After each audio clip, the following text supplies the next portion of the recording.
This offseason, more teams have legitimate hope and optimism for 2024, of course, with a 12-team expanded playoff. Welcome to the Voice of College Football. We appreciate you stopping by for the best in discussion, debate, and analysis. And also, we hope to get to football soon, of course, because we can put this arduous offseason and all the off-field issues aside and watch ball. We got Steve Deace here from Michigan Podcast. We would advise you to check it out each and every Tuesday is when the podcast drops. Michigan Podcast right here on YouTube or your favorite audio platform. Steve, how you doing today? Better than I deserve, brother. How are you? I am in that same boat. Absolutely. I am right there with you. So you, this is a labor of love that you present to us each and every off season. And it's become more and more complicated with the transfer portal to add up these rosters and try to weed through all of it. But you have finally delivered the college football preview. So folks, you're getting the version where I ping Steve, question him, tear it apart as best I can. But when you want the full deep dive, of course, go over to Michigan Podcast. So the first point of emphasis I'd like to get to is, of course, the top 12 spots, folks, are not the spots necessarily to look at because you got to consider the top group of 5 gets elevated. Therefore, we've got Notre Dame getting nudged out of the playoffs. Was there anywhere within that top 25 where there were clear delineations versus just log jams where you were just throwing up your hands? I had a clear delineation with Georgia, Ohio State, and Texas. Now, the problem with Texas is they're in the same conference now as Georgia. So that alters the format for the playoff. I would imagine your audience by now is well versed in this, but just in case, okay, the top 4 conference champions, the Power 4 conference champions get automatic bids. They go immediately to the quarterfinals. Okay, the next 4 highest seeds host games beginning right before Christmas, and so you have those 4 teams. You have a group of 5 teams. You have the top 5, conference team or top 5 conference champions that are getting bids. Okay, and so what that means then is it's actually 11 team. The top. You have to be in the top 11 of the final college football playoff rankings to get in. And I will tell you, I had a heck of a time picking this field. Because the way that I do my rankings, as you know, Mark, every year, it's a projection of what I think the season will be. And I had to spend a lot of time putting myself in the chair of a committee member and trying to envision the decisions I thought they would make. And I finally I finally just decided knowing Ward Manuel as an AD as well as I do, and he's the head of this committee. That doesn't mean much in terms of determining policy, but it does in terms of he's the guy that has to go out there and defend their selections every week. And Ward is a guy that if there's a safe path to take, he will always. So what's the safest path to take? Just look at it the way you would an NCAA tournament bid and your highest quality of wins. So I found myself going through several teams and selecting them on the basis of just look at your top 3 or 4 wins and compared to everybody else that you're up against. And that favored teams from the SEC like LSU and Ole Miss. That did not favor teams from other leagues or Notre Dame. And but there are Notre Dame. Last time I was on here about a week ago, I told you Notre Dame and Ole Miss was going to be a tough call because they play a lot of the same kind of schedule where there's not a lot of opportunities there for ranked teams. And so for big wins, so if they blow a couple of those and still go 10-2, their overall resumes still leave a little bit to be desired. And I will tell you, going through this process and parsing schedules and caliber of opponents, quality of opponents, I don't envy the committee going through this exercise myself. Now, when they do it in December, they're going to have a lot more information than me. For example, they're going to know if a Jordan Travis is hurt for Florida State. And therefore, what does that do to their ability to be competitive in this event? Okay, they're going to know things right now that I do not know, and they're going to know what these games looked like. I'm just looking at static projections. I don't know necessarily that which of these games I'm projecting as a win or loss will go down to the wire, and is it a controversial finish, and did both teams play really well and one team just got a lucky break at the end? Those are all subjective caveats that are impossible to forecast here in late July. And that's one advantage the committee will have over me when they go to make these decisions officially in December. But knowing Ward Manuel as I do, he's going to want to go out there with the simplest, safest case to make every week. And the simplest and safest case is, what are the good teams you've beaten, as opposed to getting into strength of record and all these other variables. Just, hey, what are the best teams you've beaten? And compared to the other teams we're looking at, what are the best teams they've beaten? We had Steve on a couple of weeks ago to break down his power rankings. So again, distinguish the power rankings, folks, which are just simply his evaluation of the rosters and the best teams, 1 through whatever, to him putting the schedule down and then matching up the teams versus the schedule to come out with a result. And so who would you say, Steve, would be one of the, and it could likely be Notre Dame, the best team in the country that's going to miss the playoffs if you're perfect, versus who might be outside of the group of 5? Is there a weak link in the playoff that was able to squeak through, probably from one of the 2 lesser conferences? Notre Dame and Ole Miss would both be on the edge. I have LSU in the playoff because I think they're going to beat Ole Miss at home. And they have a schedule that is so loaded that, 9-3, there's going to be a lot of quality wins there.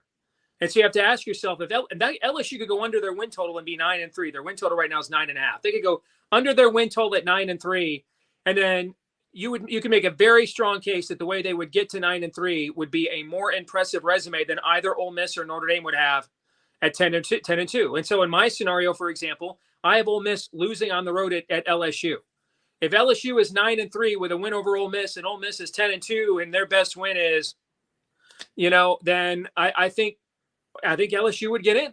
And so that's one of my crystal ball predictions. We went the entirety of the 10-year of the playoff era without one single 2-loss team getting a bid.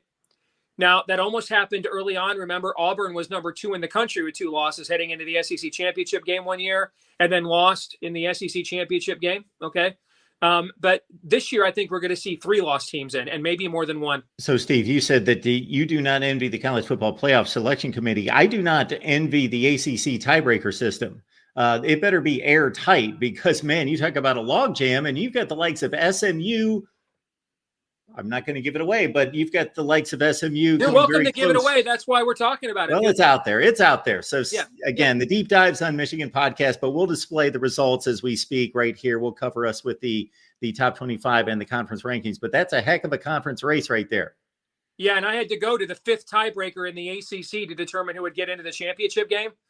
And many of these other conferences, like the Big Ten and SEC, have not illuminated what their tiebreaker potentials are going to be later in the year. And so some of that, therefore, since I don't know, some of it is I just changed up my projection. Like, I'll just give you an example. I had Michigan at 9-3, but I have no idea what the tiebreaker system would be with the other teams based on what I projected. And so one way to get around that, since I couldn't figure that out, I'll just have Michigan beat Oregon at the end of the year in an upset, and then I don't have to figure it out. Okay. Because I wasn't sure how that was going to work. And that is something else that I think people have not contemplated, is what is that process going to look like at the end of the year with all of these leagues playing unbalanced schedules and everything else. It's why, Mark, I think I know it sounds funny now since we just got rid of them, but I actually think after the next round of realignment, which I think will occur between now and 2030, I think you're going to see divisions return. I think the 3, maybe 4, depending on what happens, the ACC leagues that exist are going to be so large, you'll see them break down in divisions. There's just the schedules are way too imbalanced, but that's for further down the road. But that does factor into trying to project who gets in right now. That's not an easy exercise, especially when we don't even know what the tiebreakers as of now are going to be. The college football elitists out there that like to ignore such places like Iowa are going to have to pay attention this year because they're going to have a couple of college football playoff teams possibly. Possibly. I mean, Phil Steele, who I know you're talking to soon, he has Iowa in the playoff. I have Iowa just outside of the playoff, and I think Iowa State's going to win the Big 12 conference. I think that this is one of the most experienced teams returning. I think it's actually the most explosive team that Matt Campbell has had yet. I think you have Rocco Becht is not as good of a quarterback as Brock Purdy, but he's more willing to take chances down the field. The receivers they have now are better than the receivers they had on that team. And I don't know that they'll quite have a tailback as good as what they had on that team, but the young man we saw at the end of the year against Kansas State adds an explosive element. They have, as much as you can have a favorable schedule in a league where there are 10 teams who could legit win it, them in Utah are the two most favorable ones, in my opinion. And so that's who I actually have squaring off for the Big 12 championship. UCF's a team that intrigues me, and apparently you as well, as a shot to do something. The offense, Gus Malzahn, you can knock him for certain reasons, but he knows how to put together an offense, and he's got KJ Jefferson. Just KJ Jefferson, our man's Cam Newton, is just 250 pounds, just tailor-made for that offense. If he can stay healthy, and that's been an issue the last couple of years, mainly because their offensive line in Arkansas has not been that good. But if they can keep him upright, a lot of people are going to remember they forgot how good KJ Jefferson is. I agree. Yeah, 21-4 and 21-5 on his TD to pick ratios in 2021 and 2022. Who would be that list of teams that you think have the greatest variance in floor and ceiling and just are wild cards? First name that comes to mind for me is Tennessee. And when I went into this exercise, I had in my mind that I was going to have Tennessee higher than my numbers actually set. And then again, to paraphrase the great Phil Steele, I do that thing. Do I overrule my computer or not? Okay. And I tried looking at it, but the problem is there's not a lot of great places for them to get. There's not a lot on that schedule that creates, I think, positive variance. I mean, you're asking them to win at Oklahoma, for example, and you have to believe the energy in Norman, Mark, for their first SEC game is just going to be incredible, and that's going to be that young quarterback's first true road game as a starter too. Okay, you're asking them to beat Alabama again, and I don't think Alabama will be as good on defense. I don't see the Jonathan Allen game wrecker at tackle. I don't see the Will Anderson. Thank you. I don't see the Will Anderson coming off the edge, kind of a menace. But I guess I don't see where they're going to go like 9-3. I don't see that either. I mean, we're still talking about one of the top 5 most talented rosters in college football, a returning starting quarterback, and arguably the best X's and O's coach in the entire sport, particularly on offense, and Caden DeBoer. So you're asking them to beat them again.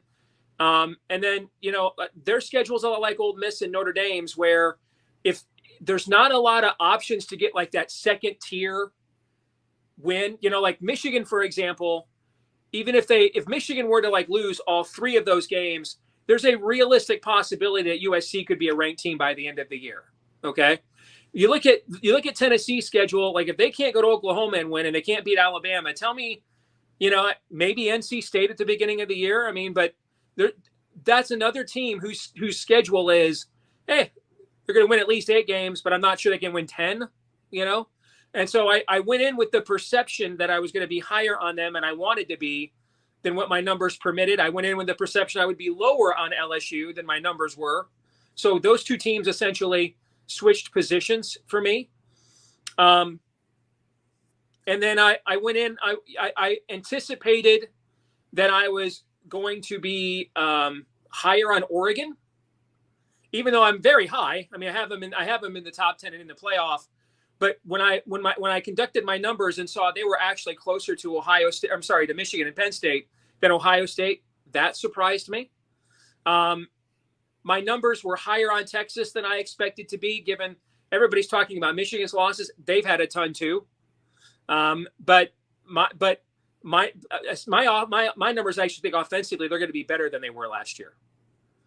That the guys they got in the portal at receiver are better than what they lost. And you have players like Jonte Cook, former 5-star, that's basically ready to take that next step. So those are some of the teams that come to mind when you ask me that question. My numbers, I also went in under the perception I'd be higher on Clemson than I was, but I kind of feel like they're, like a top 20-esque team, which might be good enough to win the ACC, but that's kind of, Danny Ford, Ken Hatfield era Clemson, right? Not what we're used to under Dabo Swinney. I expected that I was going to be higher on them too than I was. And I expected I was going to be way lower on Florida than I was given their schedule. And then I've seen a lot of power rankings come out that still have them in the top 25, So I don't know. I don't, it's rare for me to say I don't have the balls to do that, but I nearly fired on Florida over 4.5. And especially because their schedule is conducive to get off to a fast start. If they can beat Miami and Miami's got a lot of new pieces and everything else, and they get them at home. If they can win that game, it is very possible they could start 3-1, 4-1, because it's not a situation. A lot of the gauntlet that we're talking about is later in the year for them, outside of that Miami game. There's a stretch where it's possible they might not win a game from like mid-October or late October to Thanksgiving. Okay. And that's where, if you get off to a quick start, the give up factor doesn't really take hold until later in the year. I think the freshman quarterback they have there they're very high on as well. As if indeed there's an injury at quarterback and they have to go to him, I couldn't quite pull the trigger, but my numbers like Florida a lot more than what the perception of their win total is too. I am secretly rooting for Florida in that if they could somehow, and I know you've got them at 6-6, for them to get to 8-4, that's a mile difference. Oh, he's national against coach. That schedule. He is national coach of the year if there's something like that. Yeah. Do they legitimately have a playoff gripe at 8-4? It might. I go back to what Bill Connolly at ESPN said, which is he ran Florida's schedule up against the top 12 teams that he has, or the top 11 teams that he forecasts to make the playoffs. And on average, those teams would go 9-3 against Florida's schedule. That gives you an idea of what we're talking about. So, yeah. Same conference, Steve, Mizzou. A lot of people love Mizzou because they're just looking at quarterback back, some of the best wide receivers, of course, Luther Burden, and they're recruiting extremely well, but that's pushing toward the future. You're not quite as high on Mizzou. Two things, history, and they're in a league where you have to play defense. If they were still in the Big 12, you can score your way into being a contender. But in the SEC, in the Big 10, you have to be able to stop people. The line play is too strong. You are not going to finesse your way through people. I think they might have a top 4 or 5 offensive line in the SEC. I like the quarterback, who was kind of a revelation last year. I don't think they'll miss Cody Schrager as much at tailback. They went out and got a couple of the best group of 5 tailbacks out there. And you mentioned their receivers are top notch. But defensively, I just don't believe they have the level of depth of talent that you can replace 5 NFL draft picks. And they were at every level too.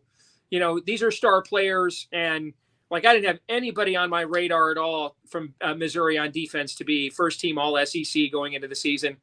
And I just think you have to be able to stop people. And historically, how often has Missouri had back-to-back double-digit win seasons? Not very often. I don't know that maybe Gary Pinkel did that. Now before him, you're going back to when Dan Devine coached there in the 70s before he went to Notre Dame. And that's going to be before a lot of your, followers and viewers were following college football, if not born.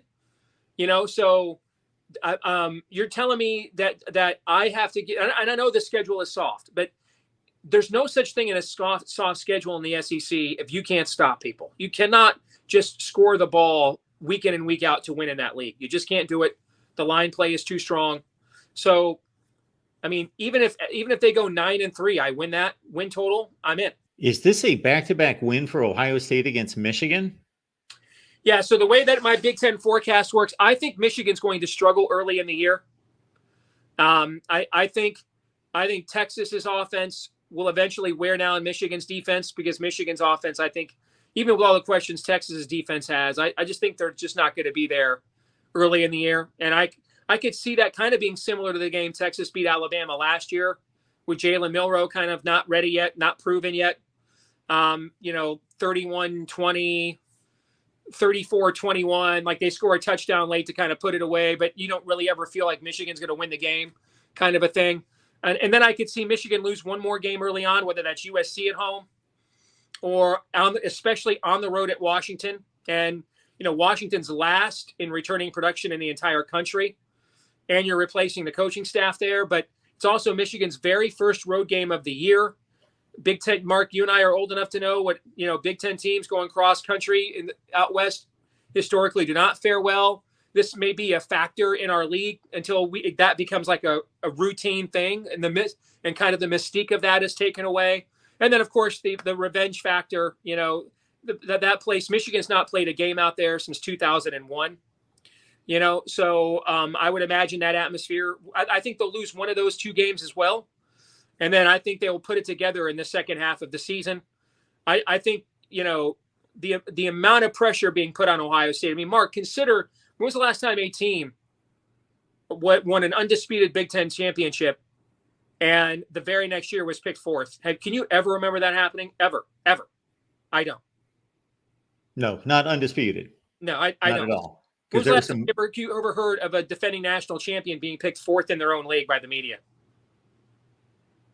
Me neither. I don't think I'd be willing to venture that's actually never happened before. I'd be willing to bet, since we started doing these preseason conference polls of the media, I'd be willing to bet that has never occurred. The only possibility that comes to mind first and foremost would be the Cam Newton year after Auburn team that went 7-5, possibly. I could see that. Yeah. All right. Yeah. But I think the amount of pressure that Ohio State has, the amount of pressure they're putting on themselves. I mean, they're a very talented roster. This is not any more talented than what they've always had. Frankly, if any, I think they've had better defensive personnel. I don't. Who's the Chase Young? I mean, JTT is a nice edge setter. That's not a Chase Young level disruptor at all. I mean, maybe Sawyer's that guy, but he's not shown that. He was supposed to be as a recruit, but he's not shown that. I don't even see an Andy Katzenmoyer level of linebacker, with a neck roll, let alone the guys from before. This idea that Urban Meyer's thrown out there, this is the most talented team in recent memory. Let me just tell you, I work in politics. So I know when you're heaping expectations on people to push them out, that's exactly what that is. Okay, that is essentially saying to Ryan Day, we're setting the stage, do or do not, or fired or fired not. And so I think the amount of pressure that last game of the year that's going to be on Ohio State is ginormous. I think Michigan will be playing for its playoff life, and we'll go in there and beat Ohio State again. And then I think that pressure valve will get released, and Ohio State's going to going to have the chip back on the shoulder. And I think in the way that I didn't plan it this way. I mean, obviously in my scenario, Michigan and Ohio State would play again, but I didn't plan it out that they would play again potentially in the playoff. And that does happen. And in the Rose Bowl of all places, that would just be, nuts. Okay. But I that's the scenario for what I have laid out in my predictions as of right now. Yeah, I mentioned the other day that if I could take 3 players from, and I took it through the Urban Meyer, Jim Tressel, and John Cooper eras, that I'm putting 2 offensive linemen together that are dominant on one side or the other for Ohio State, plus a D end, or I'm taking just 2 edge rushers that are just Chase Young, Joey Bosa variety, and then I'll take 1 offensive lineman, or maybe you trump Will Howard and you grab somebody that's going to be better than him. That was also a consideration, certainly, because I think he's a decent quarterback. I don't know if he can win a national championship. When I threw the floor ceiling question and answered the biggest variance across the nation, you took Tennessee first and foremost. In the Big Ten, is it Nebraska, USC? Nebraska is definitely, I think, a very high variance team. The numbers say this should be an 8 to 10 win team. But Mark, even I got to tell you, even if they had gone 6-6 last year, and what were they, 5-3 at one point, and they lost the last 3 of the year? Man, even if they had gotten off the schneid and done that, I'd probably have Nebraska like preseason top 15. Because I really think that quarterback is special. And their defense is phenomenal. In a lot of leagues, if they were that would be the best defense in the Big 12, for example, by far. It's probably the 4th best defense in our league. Probably be like the 4th or 5th best defense in the SEC too, But that's a top 15 defense in the country. But it's the same thing with Miami. My numbers love Miami. Like my numbers have Miami like way better than everybody else in the ACC. And like almost to the difference between Miami and the rest of the ACC in my numbers is almost, especially if you take out Notre Dame. I include, as I've explained before, I include Notre Dame in my power ratings because about 40 some odd % of their schedule is against the ACC every year. Okay. But if you take Notre Dame out and just look at ACC teams, my numbers like Miami in the ACC almost as much as they like Ohio State in the Big Ten. They think my numbers say they're way ahead of everybody else. But, we do have coaches and they make decisions and cultures. And I need to see it, I need to see it with Miami. So I punked out and just went 9-3 and split the difference. Okay. I need to see it with Miami and I need to see it with Nebraska. I do kind of feel like, and I think I said this to you before, if Nebraska could win one of these things, man, if in one of these games, if the break, the deflection, something goes their way, you almost wonder if they're due for a decade-long avalanche after that, okay? Of like Pat Fitzgerald-like success in one possession games, okay? But I need to see it first, man, because last year they were 5-3. They played a bunch of scrubs down the stretch, and except for Iowa, but they got them at home, and that's the worst offense that's ever won 10 games in like college football history, and they blew that game too. So Miami and Nebraska are both teams. I put them actually more in the I need to see it category. I do think USC is a very high variance team. I do. I think I'm actually more concerned about the offense, if that's nuts, if only because defensively we're at a point of diminishing returns. It can't be worse, And Deonton Lynn, I mean, UCLA's defense, Mike, went from 82nd in the nation to like top 30 in 1 year. All right, now they played a lot softer schedule last year, USC or UCLA, than USC is going to play this year. But I think they're going to be at least competent on defense, which they have not been under Lincoln Riley. My concern is they're putting a lot on Miller Moss based on one bowl game when a bunch of guys sit out. So to me, that's a very high variance team where, there's games against teams that have huge names where they are underdogs, but the talent level isn't so wide that if they get their act together, they could not win, including that opener against LSU. Michigan, they're still catching them early in the year where we're still going to be figuring things out on offense. And then they get Notre Dame at home at the end of the year. And we've seen over how many times over the years USC has spoiled the Irish seasons in those perspectives. It wouldn't shock me at all if they won 2 out of those 3 and got to 9 or 10 wins. It would not stun me at all if you told me you hopped into the DeLorean, you went back to the future, and USC is 7-5. That wouldn't shock me either. Yeah, it's like Scott Frost never left the sideline at Nebraska. The last 3 games of that season were ridiculous. They had a pass interference call at the goal line against Wisconsin, or likely they win that game. They lose in overtime. They drive the ball all the way down the field against Maryland. They throw an interception in the end zone. They pick off a pass against Iowa in that rock fight, and they've got the ball about 10 yards away from a game-winning field goal, and they turn around and throw an interception on the first play going the other way. Let me give you one more sneaky high variance. Sure. Okay. Penn State. And you get into situations where there's, AD changes and stuff like that. Let's say they're 9-3. And they don't make the playoff. And you didn't have to play Michigan. You lose to Ohio State again. You brought in the new coordinators. I mean, what are you selling there if you're James Franklin? Right? You need hope. You have to have a hope-filled angle. You have to give reasons for people to continue to believe and recruits to continue to buy in. And I could see a scenario there.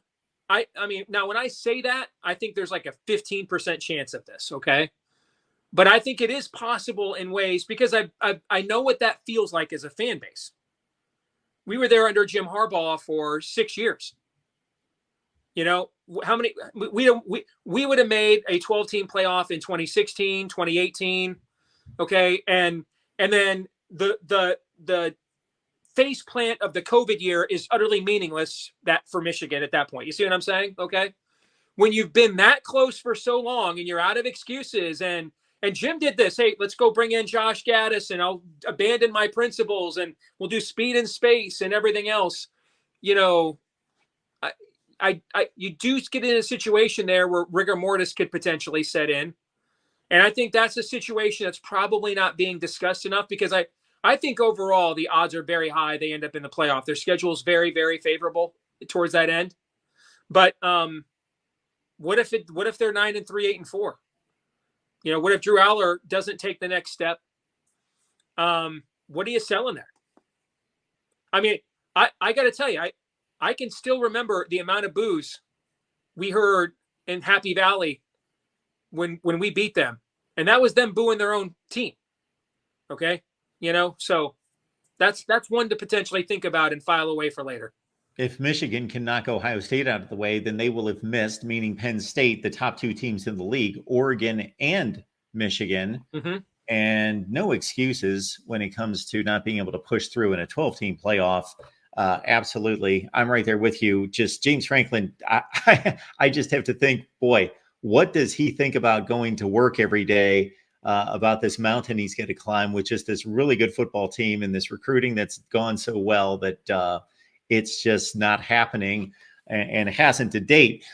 There's one golden boy in college football of sorts. He's the only guy I can think of that still has kind of a shine around him that has yet to be tarnished, and it's Luke Fickell, because of course last year was just 1 year, and of course he did wonders at Cincinnati, but you've got him at 6-6, and people are going to start to wonder about him.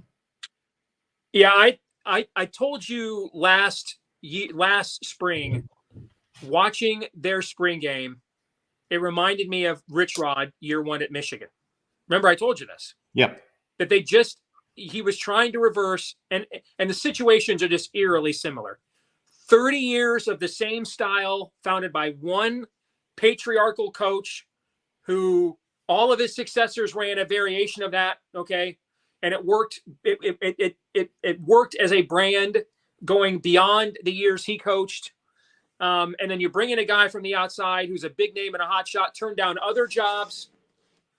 People forget Rich Rod would have changed college football history if he had done one of two things: taken the Alabama job, because then Nick Saban would have never been offered that job, and then beaten Pittsburgh at home as a 24-point favorite and gone to the BCS national championship game instead of LSU. And if that had happened, we'd end up hiring Les Miles and not Rich Rod. But West Virginia lost, so LSU went to the BCS championship, and we got Rich Rod instead. And watching now, there's not the personality in terms of culture fit. Luke fits there perfectly. Rich Rod had a lot of cultural differences with Ann Arbor. We'll just put it that way. But watching Stephen Threet and Nick Sheridan trying to run the zone read like Pat White, no. Watching Wisconsin receivers in April snow flurries and winds trying to run choice and option routes where you read the defense post snap and have to be on the same. No. That was UGLY. You ain't got no alibi. You ugly. Hey, you ugly. That was some fugly stuff. And we saw that a lot last year. And the problem you have with that, because now everybody's like, well, actually, Steve, the defense isn't the problem. The problem here is the offense. If you're not going to score 35, 40 a game playing that way, it puts an immense amount of strain on your defense, and you lose complementary football, which is what Barry Alvarez established there for many, many years. And it lasted well beyond him. All right. That the idea of a blitzing Pittsburgh Steeler-like 3-4 scheme, and you can be aggressive when you're playing 65 snaps as opposed to 85 or 90 snaps every single week, and then add that times 12. All right. It takes its toll, man. And, they're just not explosive enough, Mark, to justify that. If you know what I'm trying to say, they're just not. They're not any better on offense. In fact, they took a step back there. And on top of that, now you're sacrificing complementary football because you're playing a style of offense that doesn't complement your defense. The schedule this year is brutal. You open up, you have Alabama at home the first month of the year. Now, my numbers say that their personnel is better on paper than it was a year ago. And so my numbers say this should be more like an 8-4 team, but the schedule has it more like a 6-6 team. And while Nebraska seems to say the same with Matt Rule replacing Scott Frost, we could say the same about Pat Fitzgerald no longer being at Northwestern, but they continue to ride that roller coaster up and down. You're not a big believer in Northwestern maintaining their Cinderella status. Nothing personal. I mean, there's too many good teams, Mark. Somebody's got to suck. Somebody's got to lose the games. Yeah, I mean, I'm not the Big Ten, and I love that camp tour. I watch every single one every year, but you're getting the sports information director's take there. You have to learn to decipher it. Like the last 2 years, Indiana was the only team that they didn't show practice footage of. That should have told you right then and there what you were going to see on the field that fall. Know what I'm saying? Okay. They just so happened to get there 2 years in a row in a day where Indiana wasn't practicing. Okay. So, this is not everybody's going to go 7-5. Not everybody's going to go 8-4. This isn't Lake Wobegon, all right, where everybody's a little above average. So if we're going to put 3 or 4 teams in the college football playoff, Mark, that means the bottom 3 or 4 are probably not going to be very good. Somebody's got to, someone's got to lose the games, as you said. Yeah. So whether it's your predicted college football playoff first and second rounds or whomever's, they present a lot of matchups where it's like, okay, well, don't we see this all the time? Because the SEC and the Big Ten teams are running into each other constantly, or there are some intriguing matchups that we rarely see, if ever. I posted let's something do it. Let's go through my college football playoff pairings. Let's walk through those. So we had a first round game of Boise State as the group of 5 rep taking on Texas as the 5-12 matchup. I mean, I just, to me, that's a, and I think some years you're going to want to be that 5 seed, by the way. Okay. Most years. And this is one of them. I mean, to me, that's a game where I think Texas is a 20, 21 point kind of favorite in that game. Well, to my point, the next 2 matchups, you got Alabama, Ole Miss, the 6-11 matchup. Now, I don't remember whether they play. Of course, they do not play this year, so that would not be a rematch. But it's been played forever. So the same thing with Michigan, Penn State is the 7-10 game. But could you imagine the ratings, the 2 largest alumni bases in all of the world in a college football playoff game? My goodness, that might draw Michigan, Ohio State kind of ratings. That game might. I could see that, especially if Penn State has some level of hope. Mm-hmm. Oregon, LSU, that's a fun matchup. Yeah, I mean, I don't know, man. I kind of think this sounds pretty exciting, except for the 5-12 matchup pretty much every year. But I mean, Oregon, LSU, an opportunity there. Either one of those home environments, great uniform game. I don't know. That doesn't suck. It's looking more balanced than I anticipated a couple of years ago, thinking, okay, well, 4 teams run the sport. They're going to kill everyone. And these, when I watch the 7-10 Tennessee Penn State matchup, it's going to be like, oh, I enjoy watching 2 pretty good football teams, but neither one of them have a prayer of advancing past this. So what's the point? But maybe it's better than that. Maybe it will prove to be more balanced and more unpredictable than that. Can we talk about the quarterfinals and the bowl games real quick? I think that's important for your audience to understand this, okay? That the original New Year's 6 rules are still in effect for the next 2 years. Okay, so what will likely happen moving forward is teams will get to pick the bowl game they want to be in, all right, based on pecking order of rank. But for now, your conference tie-ins still apply, okay? And so in my scenario, for example, Georgia would not go. They'd prefer to go to the Peach Bowl, but the SEC is associated with the Sugar Bowl. So as the number 1 seed, Georgia would go there. As the number 2 seed, Ohio State there, I think in my bracket would host the Michigan or Penn State winner. And either one of those matchups in the Rose Bowl between Ohio State or Penn State or Michigan, especially though if it's Michigan, my goodness, I can't even contemplate what that would even be like, a Michigan, Ohio State Rose Bowl. Iowa State as my Big 12 champion would go to the Fiesta Bowl. And then the ACC champion would then go to the Peach Bowl. And then this year, the 2 semifinal games are the Cotton and the Orange Bowl. Yeah, I thought it was a rather lame explanation by whoever the rep was when this was all announced to basically try to tried to trick the purist into thinking, well, you're going to see a lot of SEC teams in the Sugar Bowl because we're going to try to configure it that way. And I know I'm in the minority, Mark, but I love the idea that the Bulls host the quarterfinals. I do. To me, I think we're holding on to at least some form of tradition that way. I love that idea. I don't have a problem with it at all. I don't know why there's so much. We don't have to be like the NFL. There's another league that does everything that way. We don't have to do everything they do. I understand that, but it seems contrived to me. Meaning, for me personally, if you want to go pre 2014, I can name every New Year's Six former Sure. BCS bowl game in history. Once they started becoming playoff games, I've lost any recollection of where these games were played, whether it was a Rose Bowl, a Cotton Bowl, it didn't matter. It was a playoff game. That I'm not there. And maybe because I had a once in a lifetime experience at the Rose Bowl 7 months ago, but I'm not there yet. I love the idea that we're still incorporating some of those traditions still. I do. They played in the Rose Bowl stadium to me, but there was not Washington or Bah USC humbug. or UCLA on the other side. Ebenezer, you keep Christmas in your way and I'll keep it in mine. Thank you. It got to be quite ridiculous, Steve. In 2020, Notre Dame and Alabama played the Rose Bowl in Dallas at the Cotton Bowl Stadium because it couldn't be played at the COVID. I know. So we were playing the Rose Bowl in Dallas. It's not the blame Gavin Newsom for that. That's not the Rose Bowl's fault. But it wouldn't be the Rose Bowl to me with Alabama and Notre Dame. Fair. So, okay, you've taken us all the way to a national championship game there.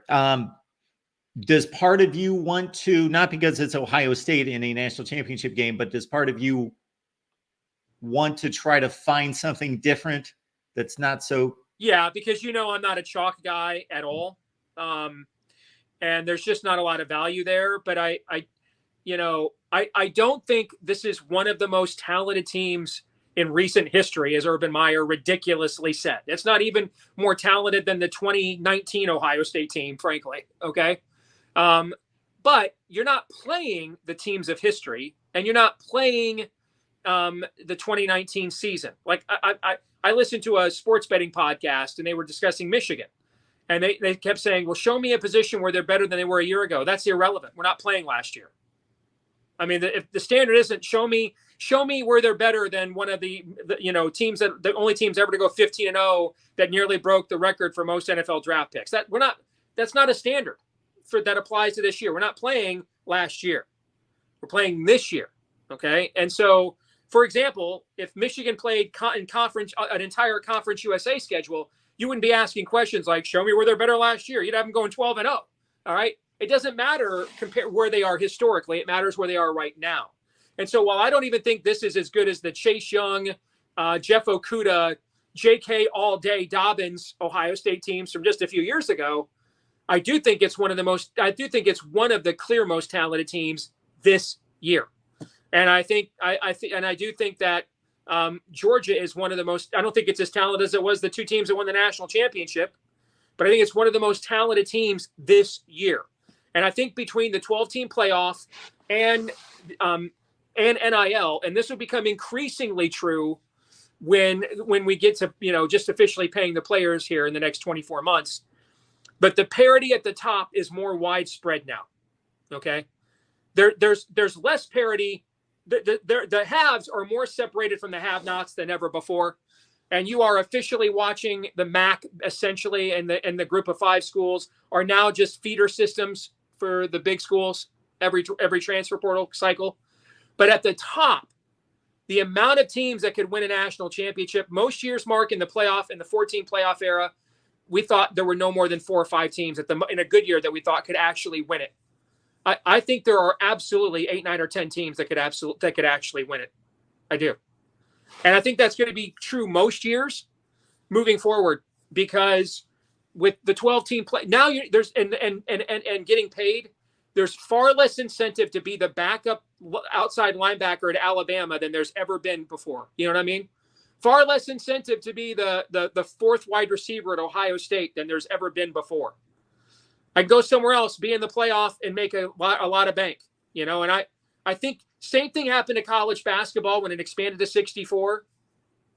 Yeah, every now and then a Villanova is, before they were a power. They were a power conference team even back then in the Big East. But you might run into a Butler, maybe is a better example. Okay, that it has a great run, but most of the time, it's the top tier teams that win the tournament.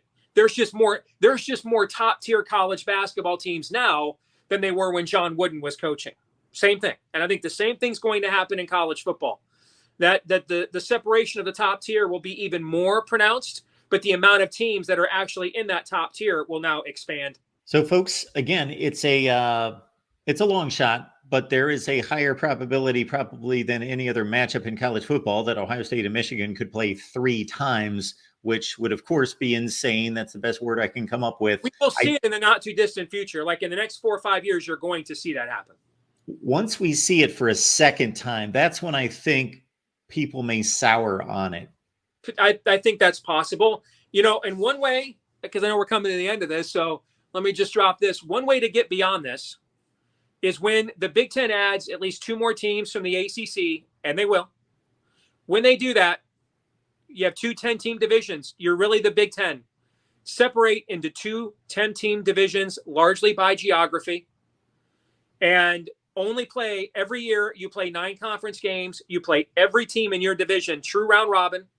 You don't play anybody from the other conference, so there's a mystery there. There's no conference championship rematches.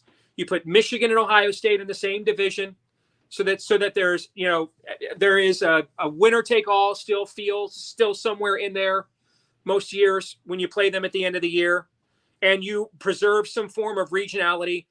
You know, there's still going to be plenty of marquee matchups, but we should not have a season where Oregon plays Iowa plays, because Iowa would be in their division in my setup, but Oregon plays Penn State but doesn't play UCLA. That should not happen. Okay, and there should not be a scenario where Michigan plays USC but doesn't play Penn State. Preserve regionality, maintain and go back to some form of tradition. Really play up those rivalries. The TV networks are still going to get plenty of great games. Even with my lineup, they'll still get USC Oregon every year, USC Washington every year, USC UCLA every year, Oregon Washington every year, Michigan Ohio State, Michigan Penn State, Penn State Ohio State. They still get those games every single year. And the conference championship game now has way more mystery to it. And especially if you were to play it at the Rose Bowl as opposed to Indianapolis, then you could really have a true, you know, East-West flavor. But that's what I would do in the future.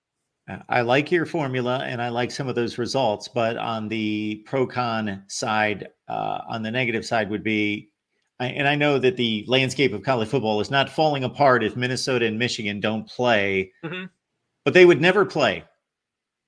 Maybe not, but unfortunately, they would never play. Yeah, because Minnesota, I just don't think that's good. Would be in the other division in my formula. But here's the thing. Because they chose brand over brand potential over branding integrity, we don't have any more ideal situations anymore.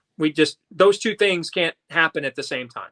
Steve Deace, Michigan podcast. Again, you can catch the deep dive on this entire topic with his college football preview. There's so much more to it than just what we discussed involving. Let me ask you a question before I go. Yes. What was the prediction I made that you were like, you're smoking more crack than Hunter Biden?